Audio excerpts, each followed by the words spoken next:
Hey guys, welcome back to Contest Prep University. I'm Joe Klemczewski with Adam Atkinson. We're in episode 4 of our series on aggressive peaking.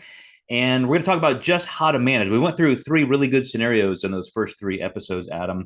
So let's talk about some of those decision points when we are monitoring a client day in and day out, 2, 3 times a day sometimes. And we're just looking for certain things to make those decisions. And this is where we have to emphasize to be a good coach or a client with a good coach, making your coach even better, giving them the tools that they need.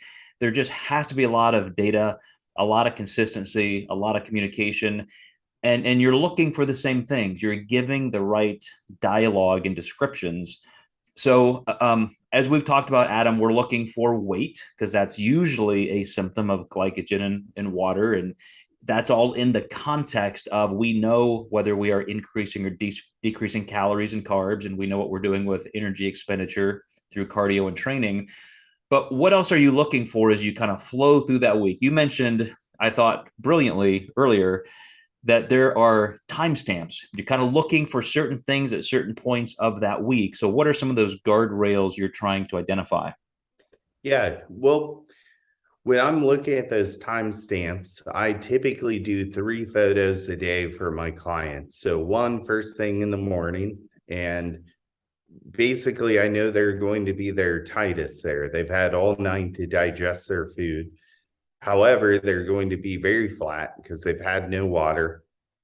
And then I'll do a midday, which is, possibly around show time, maybe a little later, maybe a little earlier, depending on the show. That, really kind of depends on water amount, how much water they've had in. But I do like clients to let me know, how much they're drinking a day. So we're kind of monitoring that. And then end of day, I'm kind of looking for how much spillover do we have? Is it too much where I don't think they're going to dip down to being super tight again in the morning? Or am I trying to create more spillover so then they have time to assimilate that food and maybe wake up a little fuller in the morning, without having any water or really any spillover, just muscular fullness. So this is where you really develop your eye with your clients. And it's just amazing how different it is for each person. Overdoing this for, you know, years, it's just amazing. It's still to this day, it's just interesting what you see with each person. Well, I'll give you one example of that because, as you said, it's not just different for each person, it's different for each person each time. So, our clients have the same general physiology and body type and all that, but different contexts, different year. Their diet approach may have been different. You can't always just say, "Oh, I have figured you out, client A. You are this type of body, and your body does best with this kind of peaking. So we'll always do that." That gets you in the ballpark, but you still have to treat it like a new series of symptoms and progressions for every contest. And Mhm. I do have a great story of a client that just truly did get irreparably flat at one point a couple years ago at a big show. And we were both very disappointed, and so then that's been in the back of our mind to guard against that. And just knowing that that's a possibility for this person, he's probably not going to be somebody who spills over. We just can always keep on guard, and we're looking for that. So any dip in the scale and so forth, we're going to be looking for that. But I have plenty of clients who are on the other end of that continuum. And as we talked about in the very first episode of the series, sometimes you have to just refrain from getting too aggressive and really push for that extra tightness. But you're right. You're just looking not just every day. A good coach is going to look multiple times a day. Yeah.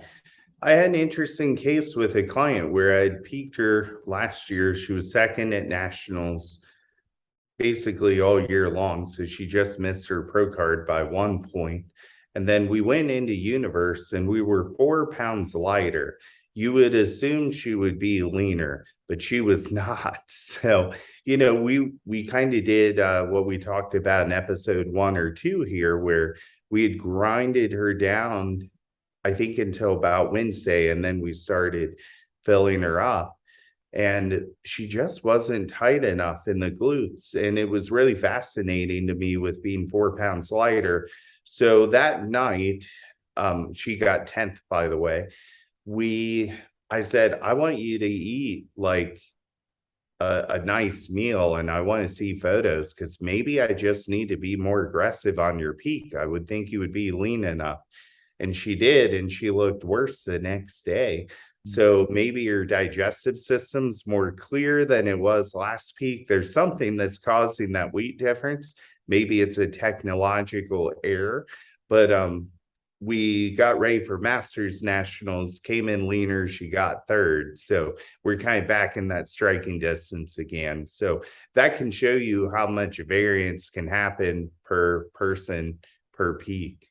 Yeah, I think if coach and client both look at this as, I'm going to compete X amount of times in the next few years, and I'm really trying to figure this out. There's going to be outliers here and there, something that just really happened super great or not so well, and those aren't the norm. But every time you're creating these data points per your approach and the outcomes and your learning, and that whole data grouping is what you need to look for. That's your target.